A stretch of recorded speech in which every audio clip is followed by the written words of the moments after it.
How would you define the human-animal relationship?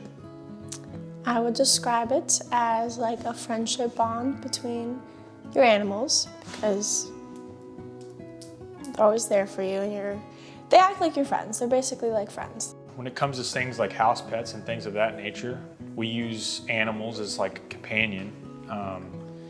You know, they kind of help us in our day-to-day lives, but for them, we're their entire world and they depend on us for absolutely everything. Like a friendship, somebody to hang out with. Necessary for some people, because if they don't have any kids, an animal is their companion, the only person that they have to keep them company. And animals rely on us to take care of them. If we adopt an animal, then we need to make sure we have the ability to take care of it. Otherwise, that animal is no better off with us than they are at the shelter. The human-animal relationship, I'd call it necessary, and you can't avoid it. So we're always going to be around each other.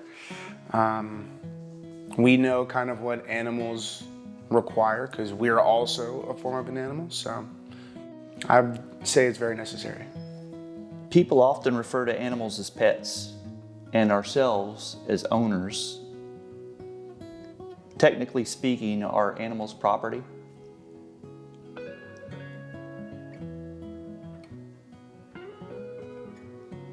I think technically you could,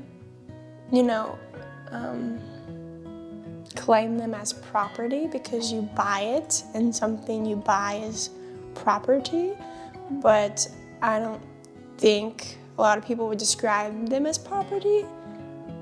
Well, property in the sense of the fact that you take responsibility for them and have authority over them. So not property like one of your belongings, but something that you do take responsibility of. I wouldn't say they're property. They're more of like a companion, or I would consider my animals, part of my family.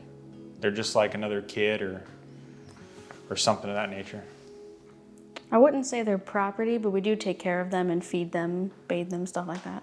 No, they're not really property. God put them on this earth for many different things, but we refer to them as ours because if we adopted a pet, then we're taking ownership of that pet. And if that pet gets out of our house and somebody else finds it, we want them to return to us because it's our pet, not theirs. Are animals sentient beings, and do they have agency? So I do think that they're sentient. I think it's pretty clear with how they act. They definitely do have, feelings. They feel different things. I think animals can make aware to a certain degree.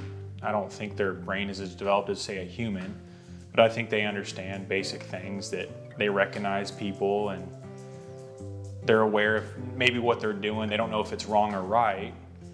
I do think they're aware, maybe not as aware as people.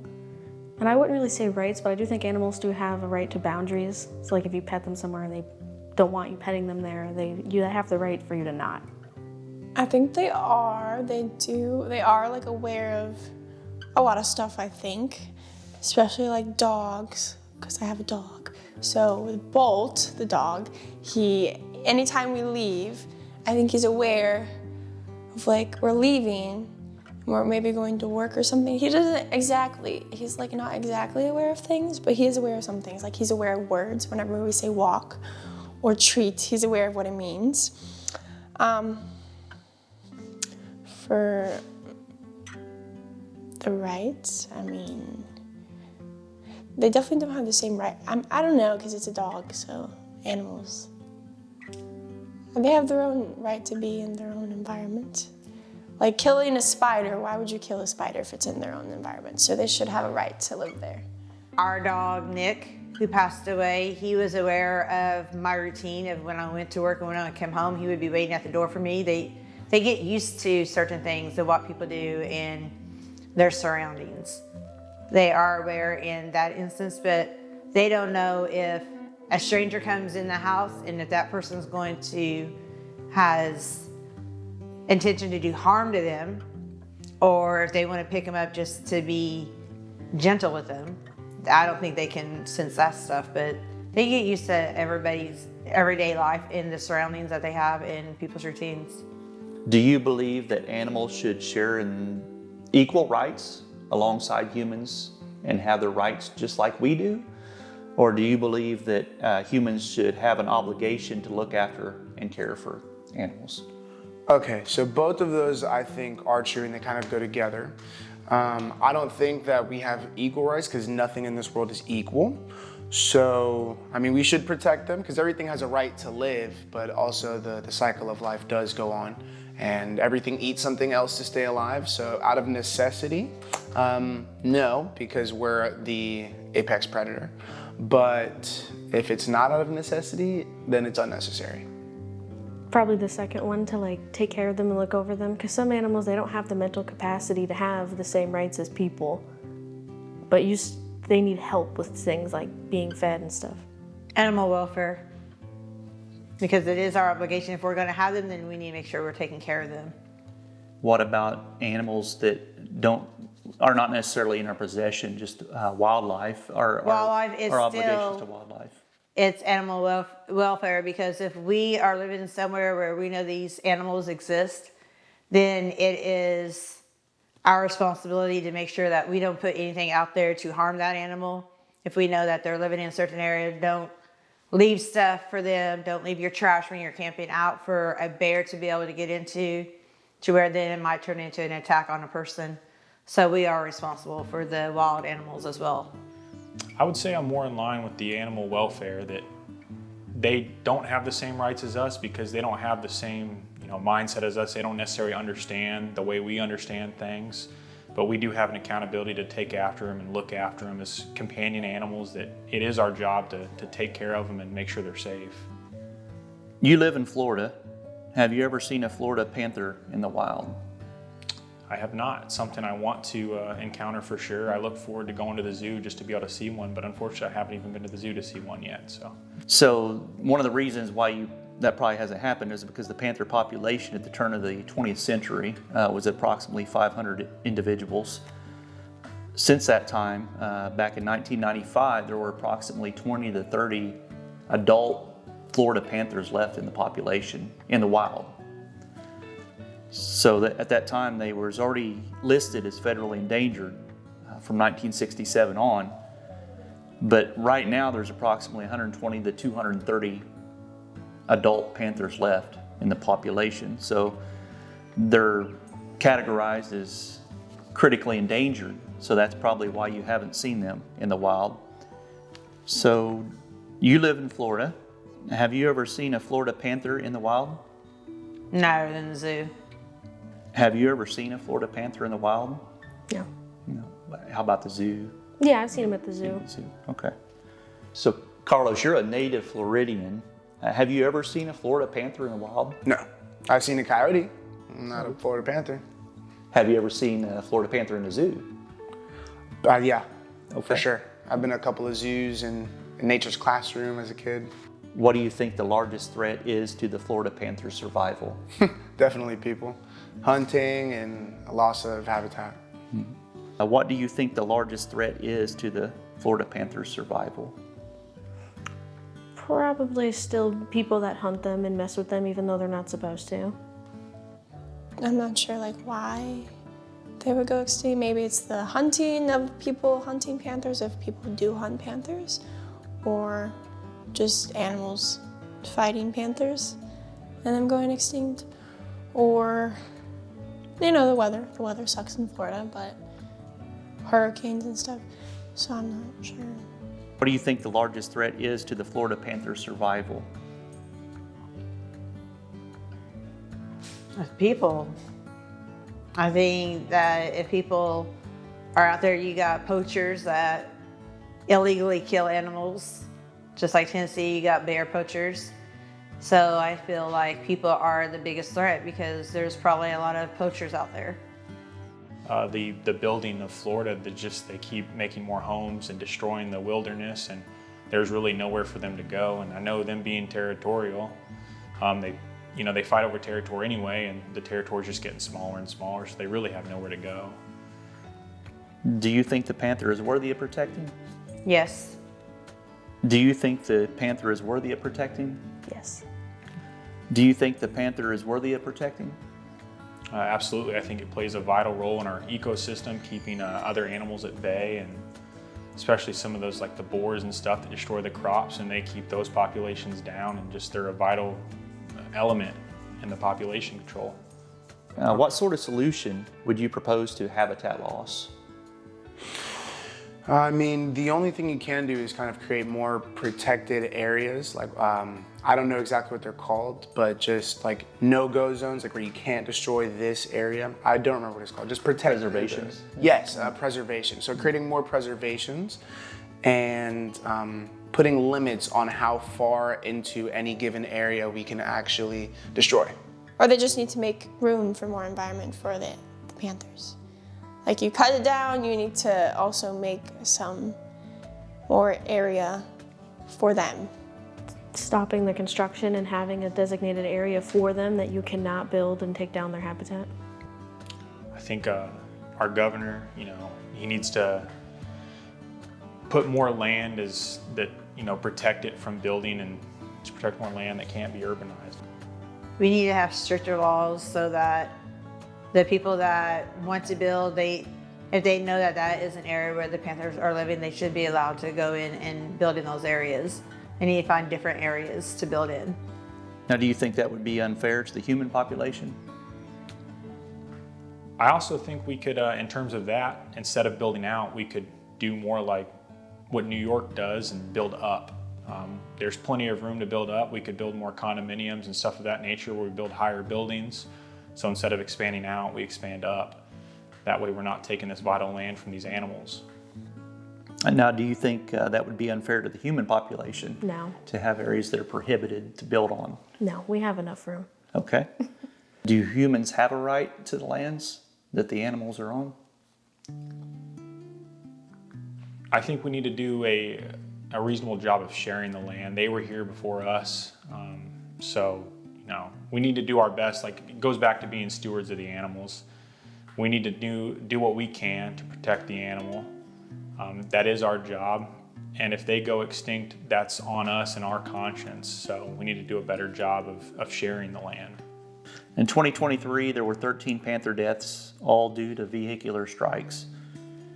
So far this year, there's been 9 deaths, and it's only April. 7 vehicular, 1 train, and 1 unknown. And with that in mind, with so many vehicular deaths occurring, what kind of solution would you put forth to curb that problem?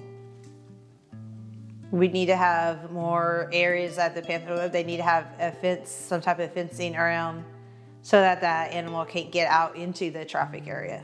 Maybe have some panther signs, maybe like wherever we know where kind of panthers are, to have more maybe fencing and stuff if possible, or have, I don't know, maybe like a sanctuary for panthers that they can go, so there's not, more deaths by cars, and have a slower speed limit wherever panthers usually are. I don't think you can bring a solution to the vehicular death issue, aside from, like, even if there's guardrails, deer still get into the road. Unfortunately, that's something you can't really correct because it's just lack of people paying attention, or that's about it. No one's gonna ruin their car on purpose. So it's just distracted driving, not paying attention. I don't think you can stop that part of it. Building more of like those bridges that are, it's still got like plants and stuff so that they can cross safely instead of having to wander into the road. I think we need to build more fence lines along the interstates where the animals can't necessarily just cross freely. Make them go to designated points like the wildlife bridges that we have here in Florida. Build more of those so that they can safely cross without having to go across those dangerous interstates and roads where cars don't see them and they get hit. Here we are today in Ocala, Florida. We're at a land bridge, and this is the first of its kind in the United States. This is a wildlife corridor that runs across I-75.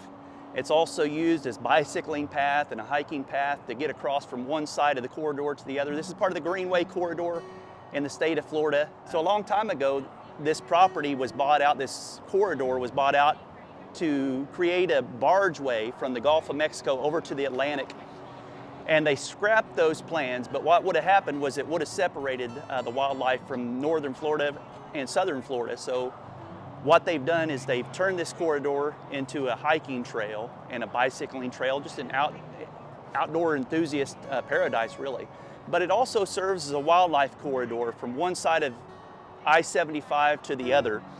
Now, along this corridor, they've got trail cams set up, and the Florida Fish and Wildlife Conservation Commission has viewed many bears coming across here, as well as turkeys, deer, and other creatures, bobcats, using this corridor to get across the interstate safely. So it's very effective, folks. Now, right now in Florida, we have over 60 wildlife corridors. They're not all bridges like this. Some of them are underpasses that go under the interstates and the county roads, but this is one example of a wildlife corridor in the state of Florida that works. This, folks, helps prevent wildlife from getting struck by vehicles as they cross from one area to another.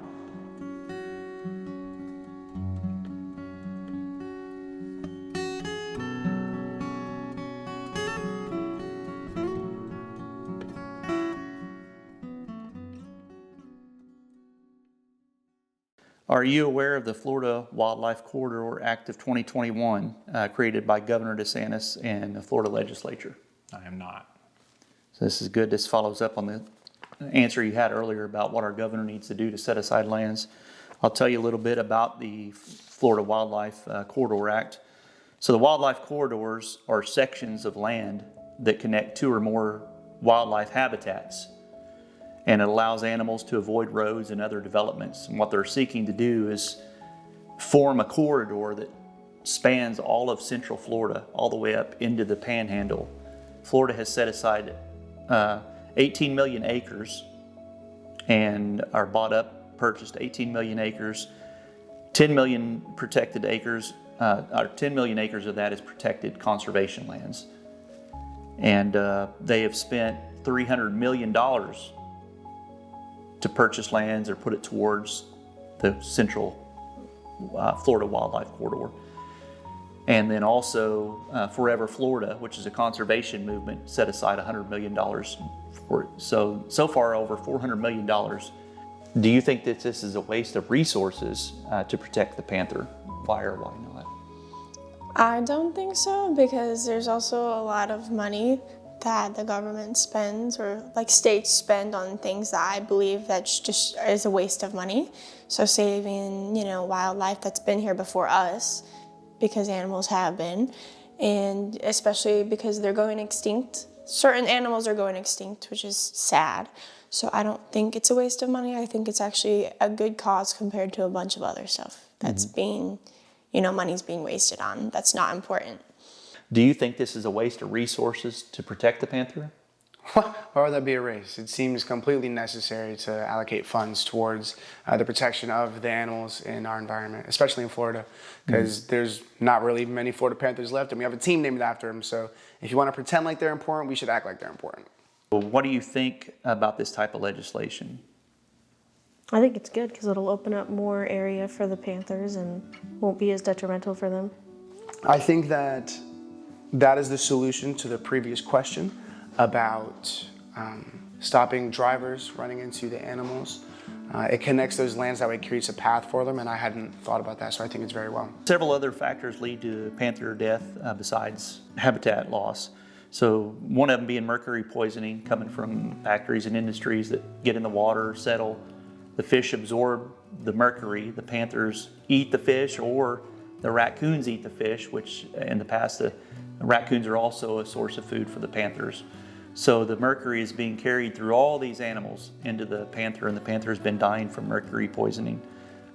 Once it's been discovered, now it's kind of on the downslide. But with that in mind, and also pseudorabies virus, which is carried by the invasive wild boars and deadly to panthers, and feline leukemia, which is deadly to panthers as well, but not so much to the domestic cats that carry it.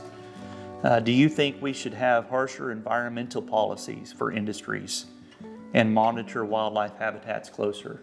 Yes, I think industries have a lot of responsibility to make sure that what they're doing is not affecting not only the animal, but the humans that are working in. They need to make sure that the way that they are doing their stuff in there manufacturing it that is not harmful to their workers or to the animals. They need to have tighter and stricter laws. It's kind of a tricky situation because, like, how do you limit waste? The ocean's already contaminated with mercury, so that's going to leak into the streams. It's harder to regulate that and slow it down, but any way to help, would stop it from getting worse exponentially. So definitely. I think the factory should have harsher policies, as if we're supposed to be stewards of these animals and take care of them, and they don't have the same rights as we do, and it is our job to look after them, then we need to be aware of what we're doing to their habitat. If that's hurting them, then we need to pay that area more attention. The factories need to monitor what they're putting out, what's getting into the water, harsher regulations on them, as well as we need to have more people and more jobs created to monitor these habitats. That would also help humans provide more jobs, but it would also help the animals by monitoring those habitats more closely. Do you think we should have harsher environmental policies for industries and monitor wildlife habitats closer? Yes. Because I feel like, if they're not monitoring these industries, they're just going to dump whatever they want, wherever they want, just to get rid of it. The wild boar is an invasive species. Do you think it would be ethical to hunt it to extinction? Not to extinction. That's not ethical at all. Go have your hunting season, but if anything, they should be relocated to where they belong or would fit better in the habitat. Mm-hmm. Yeah. Not even to save the endangered Florida panther? No, one native. wrong doesn't justify another wrong. So you shouldn't make one species extinct because they're about to make another one extinct. That's just a double whammy. You don't want to do that. I don't think we should kill, the boars to extinction. I think what would be suggested is not hunting and to kill them, hunting to gather them and bring them somewhere else because they're invasive, so they're not supposed to be here anyways. Do you think it would be ethical to hunt the wild boar to extinction in Florida to save the endangered native Florida panther? Be mindful that the boar is not just limited to Florida. The wild boar is all over the U.S. We're just talking about Florida in specific. I think that would be a solution for me, is maybe pay people to go out and hunt them, or I'm sure, provide food for humans, but also help these panthers by getting them off the map and just getting this virus, from getting to the panthers. And we'd have to maybe explore more options of what the panther could eat. But if it's harming the environment, it's harming the panthers, then I don't think it belongs here. If that's what's killing the panthers, then we need to get rid of the boars. That's kind of taking, fighting a wrong with a wrong, because then you just send another species into extinction. Feline leukemia is spread by domesticated house cats. Conservationists suggest that people keep their cats indoors. Is this ethical for domesticated cats to stay indoors? I guess it depends on the cat. If the cat wants to stay inside, it'll stay inside. If it wants to go outside, it can still hunt. It's not like a dog where if you domesticate it, it can't hunt anymore and live on its own. Cats are very smart animals and they can do for themselves. So I don't know if it's ethical to keep them inside, but if they're spreading diseases to other animals out in the wild, that could create a problem. I'm unsure about that, but in personally, my opinion, I don't think cats should be like an outside cat. I know they like to, do their own thing and they're a cat and that's their...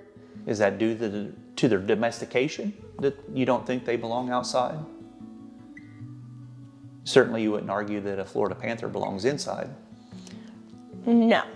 I think cats are different. So the Florida panther is definitely different than a normal cat. But I just don't think, if you're gonna make a cat your pet, I don't think it should be outside like a dog. You don't put usually dogs outside, especially like my dog. I don't put him outside. He'll just run around the whole thing. I know cats are they're natural, they're animals, animals usually go outside. But if I think, you make a cat your pet, I don't think they should go outside. Is this ethical for domesticated cats to be kept inside? I believe so, because there's always the option cats can go on a leash just like a dog can. It may be not as common, but you can put a cat on a leash or a harness and take your cat on a walk outside, and then let them get that outside exercise without just letting them run loose, which them running loose also can cause other problems, them getting hurt, and they attack each other, and it would be safer for the cat as well as the panther. Yeah, because I mean, when they're outside, that contributes to the fact that there's like an overpopulation of cats because they sit out there and they breed. You can also protect them from other people, cars, stuff like that. Keeping your cats indoors is fine. If they're an indoor cat, they're going to be used to it. Because if you let the cat out, not only can they get diseases, but they can also get hit by a car, or they can injure somebody else. They can injure another animal or a human being. In the past, pet owners have been held accountable for the actions of their animals. If a dog gets out and mauls a child to death or attacks a mailman, the pet owner is held accountable. Should the cat owner be held accountable if their cat has been found to have had feline leukemia and a panther eats it? Say, for instance, they find a pet tag in the biopsy of the panther. Should that pet owner be held responsible or accountable? If the pet owner knew the cat had feline leukemia and could cause harm to somebody or something else, definitely, especially if they did it intentionally, letting them out. I think that they could be held accountable because, you know, they know there's a risk and you're letting your animal outside, which the animal can't let itself outside, so you're letting them outside. So I think, not necessarily it's all, the pet owner's fault, because you don't know if it's actually spreading its leukemia to the panther, and it's not always their fault. Now that goes back into authority and responsibility. You should be responsible with your pets if you want to claim ownership of them. And there's things that you can't control. So a cat getting out, you might not be able to find that thing again. So if it's trackable, then I think there should be some type of maybe an investigation, but that goes into the sources and funding. I don't know if that's a proper use for funding. I think that it should be monitored, but I think there should be a lot more talk about that so that we can come to a solution. I think it depends on the situation because, accidents happen. The cats can slip out the door and you don't know, or you can't catch them. So, if it seems like the person's actively trying to find the cat, maybe not. But if it's someone that's just like, sure, get out, then yeah. Absolutely. It comes down to, talked about how animals don't think the same way as humans and they don't have the same rights as us. So as stewards over these animals, it's not their responsibility to really know what's right and wrong like that. In that instance, that would be our responsibility. So if we know that this cat can carry something that is going to hurt this panther, if say the panther eats the cat, then it should be our responsibility, and I think humans should face criminal charges. The Native Americans believe in a concept about the circle of life, that no species is independent of another species, that we all rely upon one another. And say, for instance, a keystone species being a species that's integral, plays a huge part in the ecosystem, so much so that other species come to rely upon the existence of this species. That if this keystone species disappears, that it affects the whole circle of life. Do you think that we should pay close attention to things like that today, that we need to take notice of trends, that if there's an animal species that's a keystone species or an apex predator that's on the decline, runs the risk of going extinct, do you think that we should pay close attention, thinking like the Native Americans, about that circle of life, that it might be an indicator that we're on the verge of extinction ourselves, that we might be causing ourselves harm, just like we're causing to the animals, the wildlife? Absolutely. I think, the Native Americans in that way of thinking, they're onto something there, because if one of these species goes extinct, say that the panther goes extinct and the boar starts running wild and it's not hunted to extinction and they start destroying all the crops, and then now we don't have enough crops to feed, the people of Florida, but that's also going to trend to other, states and just the world in general. So, and then it causes human harm, and just, that keystone species, like you were saying, just that one animal, is a factor in so many other species as well, including us, that we rely on the Florida panther just like they rely on us. Everything comes back around, so we need to be responsible and take every step that we can to protect everything, animals and humans. I do think that it is reflective on us, and that could be a possibility. I do think that everything is connected. Not to say that that would happen to us in the same way. It wouldn't be the same way. However, if we don't value another animal's life, then we won't value, eventually at some point, other humans' lives. Some people already don't, but I think it's reciprocal and it goes around. So it's definitely reflective, and if we continue down that path, then it could lead to us being the same way towards humans.